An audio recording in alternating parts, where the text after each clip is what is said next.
I'm going to talk about a project that I've worked on kind of for 5 years. Well, not worked on, actually, no, I've used for 5 years. Unfortunately, with some open source, you don't contribute to the things you use. I think I made one commit once, which is really bad. I should actually kind of give back to that. But it's about a project called Apache Tika. Has anybody used Apache Tika here? No one. Wow. I would wage that's different. If you were to probably look somewhere in your dependency chain somewhere, you'll find Apache Tika if you've ever needed to extract text. And funny enough, we've got a tool called Bomb Doctor, which will visualize a dependency, which you could probably do that if you look for there. That'd be pretty good. Anyway, a little bit more about me. Okay. So I've worked I worked Sonatype. I worked as a developer for 10 years. I've written in different languages, Java being the main one. Equally as long, cybersecurity. I got hacked 3 months into being a developer. That's why I learned about cybersecurity, because realizing that doing instant response on the job is, it's not fun really, actually. It's very stressful. I'll share these slides later, and yeah, all those links, please do say hi on any of those channels. I'm definitely not an Australian rugby player. That's another guy called Conn. He's actually younger than me. He should change his name by now. I'm going to create a campaign at some point. So, what is Apache Tika? So, as not many know, Apache Tika is actually one of many things. It's a Swiss Army knife, really. It basically has text extraction, mime type detection, and also can surface metadata.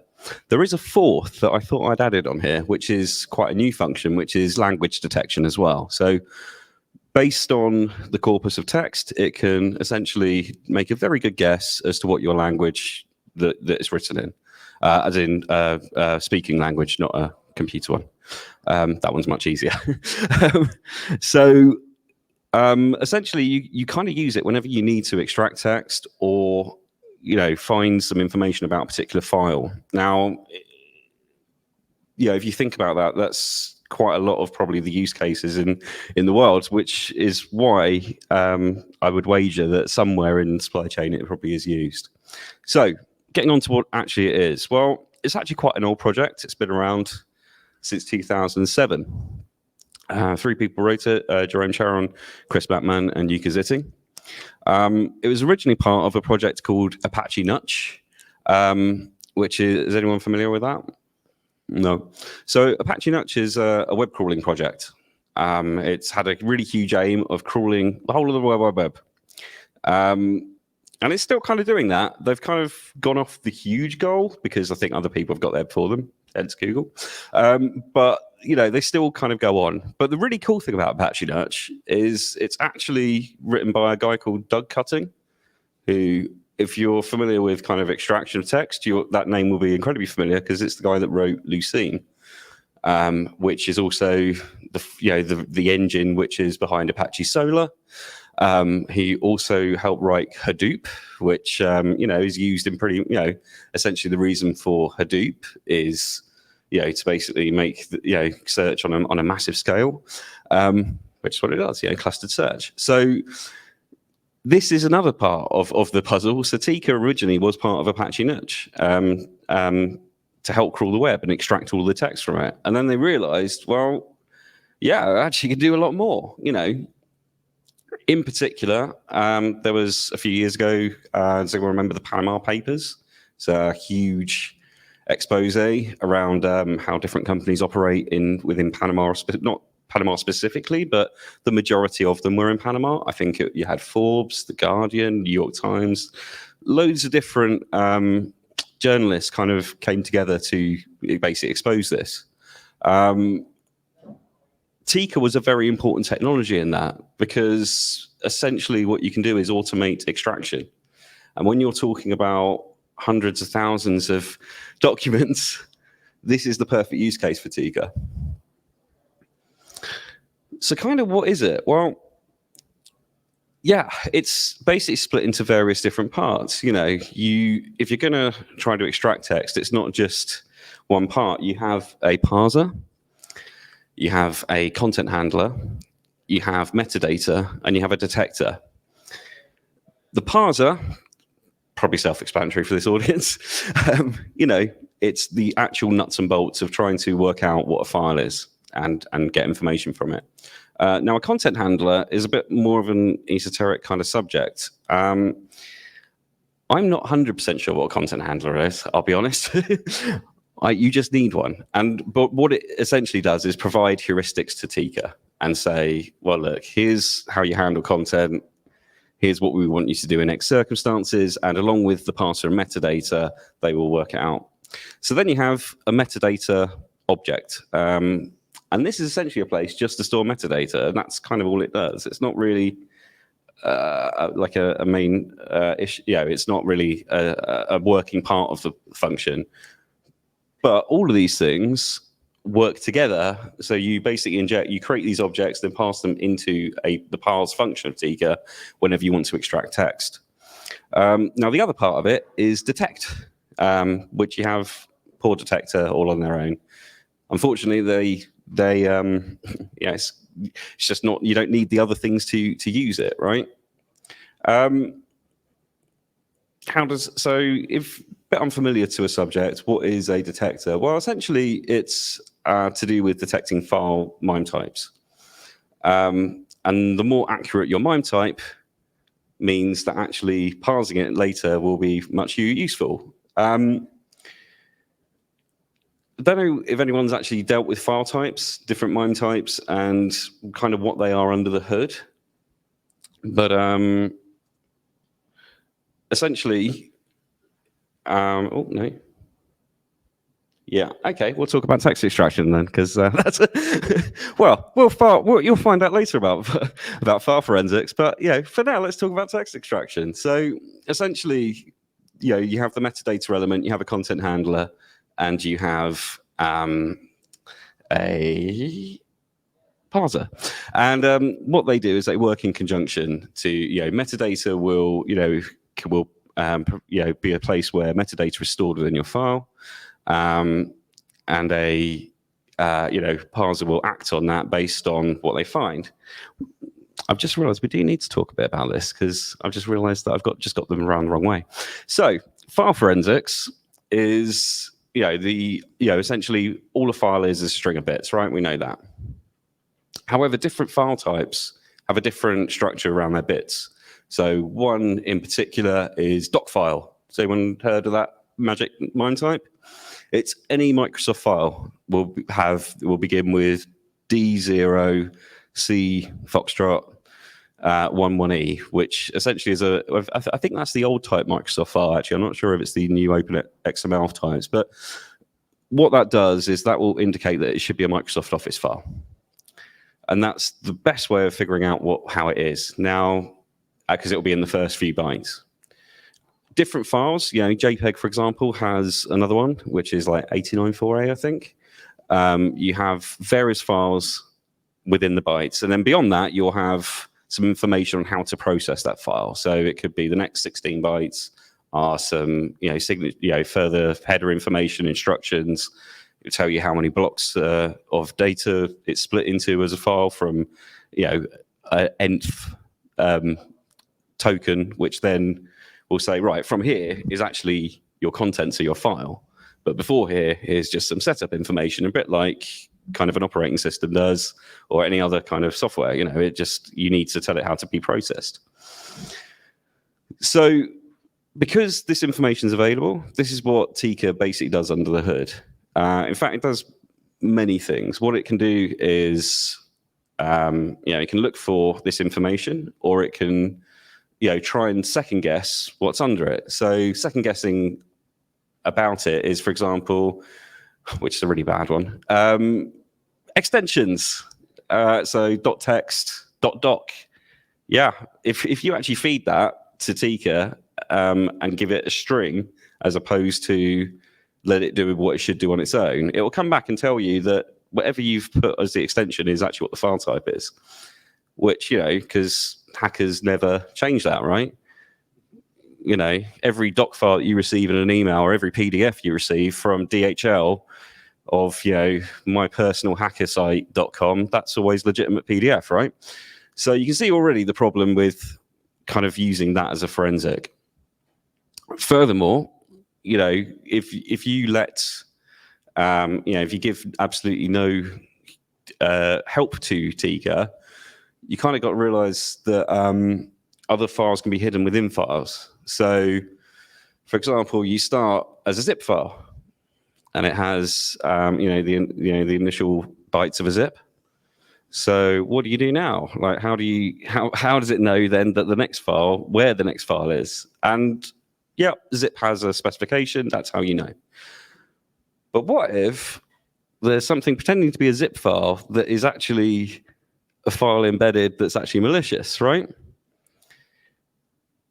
Now, there's the beauty of kind of file forensics is that you can kind of cater for this problem within what's called a Tika config file. Now, Tika itself will just extract text out of the so it knows about what the zip format is. It knows about different packages. It knows that actually Office files. How many of you have embedded an Office file inside another? Spreadsheet in your web document, or spreadsheet within your, can't remember anything to do with Microsoft doc file. Really bad, sorry. But it's something you do without thinking about it, right? But actually within the structure of this is that you have doc file, and then you have, here's some data, then you have another doc file, then some more data, and somewhere it will say I'm a spreadsheet, and inside me I'm a doc file, a Word document, and inside me I'm another part. Inside me I might be a graph, which is a completely different MIME type, right? But essentially what they're considered by Tika and other extraction tools, they are containers.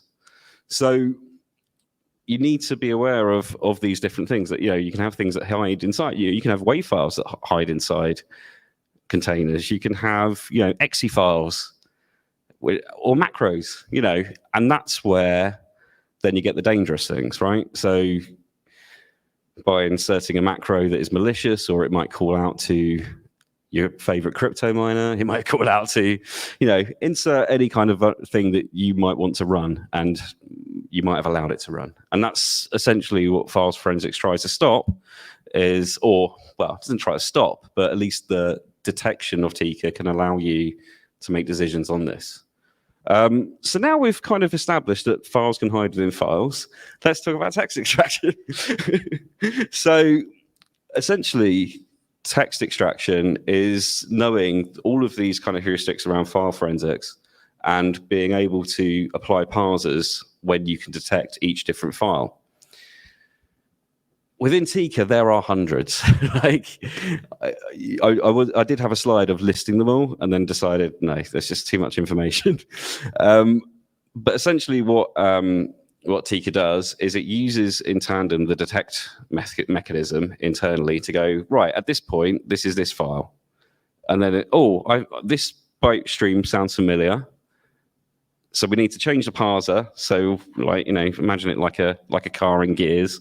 It's in first gear, which might be your open office parser, and then it goes in and goes, that's a PDF in there now. Let's go to PDF extract, parser, and extract that text, and basically stores it in an input stream. And what you can do with that input stream is that you can take it. You're responsible for closing it. But what you can also do is you can tell it to output to text, output as a string, and then get the whole gamut of information as a string, which is quite useful. Except it forgets about this, which is very important, right? So, kind of metadata. What do we mean by metadata? It's all very meta, right? It's the process of it's basically stuff that is within your file that isn't actually content.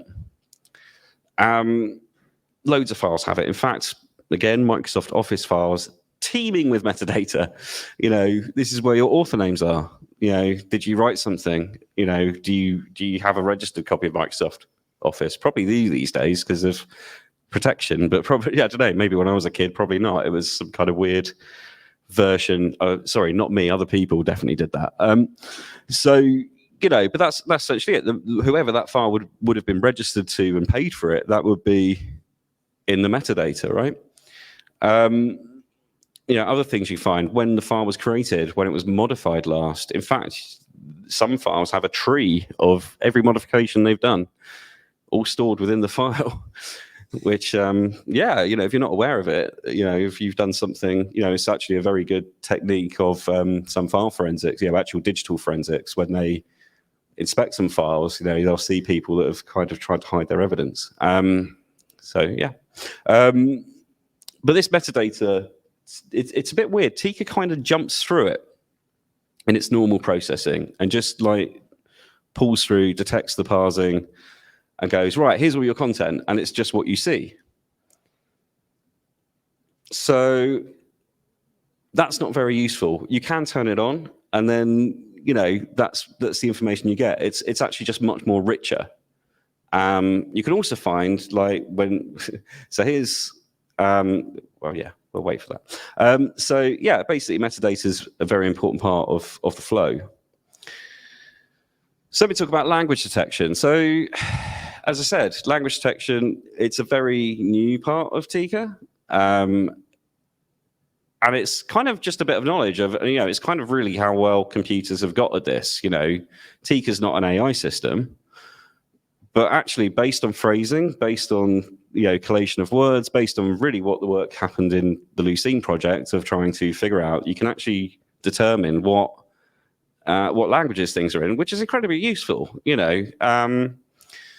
What is a particular use case for it? Imagine, so I don't know if anyone's quite hot on email standards and RFCs. There's been an RFC a few years ago where like they're actually talking about making emails multilingual. So if you essentially go, oh, I want to write I want an email that I know I'm going to distribute around the world. Wouldn't it be really cool if whatever locale your browser was set or your webmail client, that would actually go, oh, English or Spanish if you're Spanish, or so you can have like different versions. And kind of the language detection Tika would help with that, because which one would your browser know? Unless you had this kind of like some kind of tagging system, how's it going to know? Well, or it might know on your browser, but how's it going to know, say, like if you're sending the email to somebody else or a business client, or you go through your security scanners and, you can't actually determine, what is going on. So I think that's where Tika comes in, is that, you can push this through, you can take it, and then you can throw it into Solar. You can have like some kind of search mechanism of this multilingual file and say, well, this is the Spanish part, this is the French part, this is the Italian part, this is the English part. And, they're all the same thing. You can then tag that. And, so then you're making your websites maybe multilingual if you're posting all these different things. So, for me, I think it's a very good tool. So, oh wow. Spicy things. Let's talk about that. And, obviously, chilies are very hot. These are Red Hot Chili Peppers. I'm really sorry if you came to see the band after seeing that on the bio, but, it's just, that's all they are. There are loads of things, like Tika's normal use case is brilliant, right? It is actually an incredibly powerful tool. Like, if it wasn't, then it wouldn't have been used in the Panama Papers. It wouldn't have gone through 11.6 million documents in a very short time. And that's it. You can. I've worked, in a place which just automates, that just guzzles text out of Tika and throws it into Solar, which is essentially what the web crawler use case initially was. Right. That's why all these things exist, and that's all being good. But there's a lot of bad people in the world that want to do very bad things, or not very bad, just things that might cause you a bit of annoyance and screw up your systems and cause you to want to spend an awful amount of time at work that you don't need to be at. So what things can Tika help with? Well, actually, oh no, I'm missing a few slides, so I will talk about this. So what you can do with Tika is essentially, in its normal use case, you can get content. But what if you can get content and metadata, which you can, right? So you pull through the stuff and you can find in the metadata like a lot of weird information, right? So within the metadata, for example, you might find that there's something embedded in that. There might be a JavaScript alert, or there might be some kind of reference to an external XML file that they think is part of the Microsoft Office style sheet, but actually is actually a reference to something nefarious. And that when it gets pulled in, it will pretend to be something that, and then when it's executed, you'll have all mayhem on your local system. Well, Tika can help with that, right? It can extract metadata. You can, if you have a list, say, of known URLs, you can go, oh, that's a bad one. Let's not open that. What other things can you do with Tika? Well, how about, you know that if you open in an Office file, it'll run and get the text from an Office file, right? Which has a defined structure. But what if there was something bad in the Office file that you didn't know because it's not text content? Well, what if you put it through a different parser? That's the beauty of Tika. You don't have to. It auto-detects parsers, but you don't have to actually use it that way. You can essentially go, well, so the Office parser, why don't we see what happens with the strings parser? What's the strings parser? Oh, it's really boring. It just prints strings, all the ASCII characters in something. But what I did find is a load of class names in this. Why is that there? Why is that in an Office file? Oh, okay, it's masquerading because it's assuming that this is going to be run on a Windows machine, and my extension is completely wrong. And you go, oh, okay, interesting. And these kind of things with Tika is that because it's string manipulation or it's byte manipulation, it can get the content for you and do all these things, but you can actually find some really interesting stuff under the hood of it. So then taking that further, well, you found one. What if you find on the other side, what can you do with detection? Well, our Windows problem, right? And, there are other operating systems. But, what if a file says that it's, an exe file? What if it says it's a text file, but actually you're looking at it and you can see it's an exe file, right? Well, the MIME type detection can tell you that, right? You can look for, basically, mismatches and create a system that would alert users about that and say, oh, this is an invalid file, or, take it a step further. You have a SIEM systems in cybersecurity. They, like the log of log areas that you have in your, in your security teams.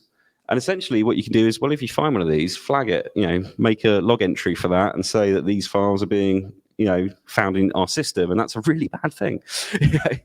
So it can, you can use Tika to kind of help in your own internal security systems. What else can you do with Tika? So we have the, we have the metadata there. We have, we have the metadata. We have, what can be found as an alarm system. But you can kind of also find what has been found is steganography. So again, one thing that Tika can't do is read images, as in read text. But what it can do is that you can team it up with an OCR tool called Tesseract. And then between Tesseract and Tika, they will find loads of information. So one thing that you find is like sometimes in steganography, which is like the art of hiding a file within a file. You might find on one sweep in Tika, it finds nothing. It just finds the bits, might find some simple strings. Like, oh, why is it a random H? Why is it a random 7 like this? Then when you're looking at the file, as in the visual one for the OCR, it might find some other letters in there. But then when you combine the two, you actually find that there's something kind of malicious or a hidden problem within a file, or something that it might be a message that criminals might actually be trying to talk to each other. And they know that if we parse both these files in a certain way, that's how we get information. But individually, they fail, right? There's nothing to detect. Another thing is that a lot of malware these days, because we have very sophisticated systems, a lot of malware can actually be found to essentially not run in certain conditions. So the initial part was virtual machines. You run malware at virtual machines to protect yourself because nobody wants malware on their computer, but they can stop. They can know that if I name something VirtualBox, they'll look for the CPU name. And if the CPU name is VirtualBox, well, they know not to run, right? But it goes more complex than that. They try and find different areas. And the main thing with that is that then the malware doesn't run in that condition. It goes through unchecked and everybody gets hacked. Great. So how can Tika help with that? Well, Tika can help with that, but because we go back to our language detector, right? Not only do they do this within a virtual box, but they also do it on a geolocation tool. So if they think that you're in the UK, or if they think that you're in another part of the world, they sometimes don't run it. Or they make the messaging, so for example, where they think that, in certain areas of the world, they'll have a message of, it's just a bit of spam. And then in the other part of the world, it will be something malicious. And another part of the world, it will be something quite legitimate. It will look really, really, because it's trying to evade detection. What it's hoping is that different, certain areas are known to have a bigger cybersecurity focus than others. And what they're hoping is that these systems go undetected in those areas, but they get their target payload to other places which are, which might not have like a full-on security team behind them. And things like Tika can help with that because, as I say, the language detection, you can just say, well, tell me what it is in this language. Tell me what it is if I'm in that language. And, because although Tika has default detections, a lot of it is hugely manually configurable. Profanity. Nobody likes, the F word, fudge. Tika can help with that. If you tell it, instead of saying, oh, in the mime type detector, if you say, well, basically, my mime type is fudge, so look for fudge. And then every time it finds fudge, it'll go, oh, I've detected a file called the fudge mime type, yeah? That's how it'll do it, and then you can find that these profanity scores are detected. I mean, you could also do that, outside the Tika, just using the text extract of grabbing certain words that and passing it through. So I think that's the end of my talk. Thank you very much. I hope you found some spicy information. I hope that you use Tika, or certainly have a look to see, these are the credits for the pictures I used. And yeah, so I hope there's some information there that makes you kind of look at it, because I'll be honest, it has saved me loads of time. One, from extraction, secondly, from mime type detection, and thirdly, just as a way of detecting threats. Do use it, and yeah, thank you very much.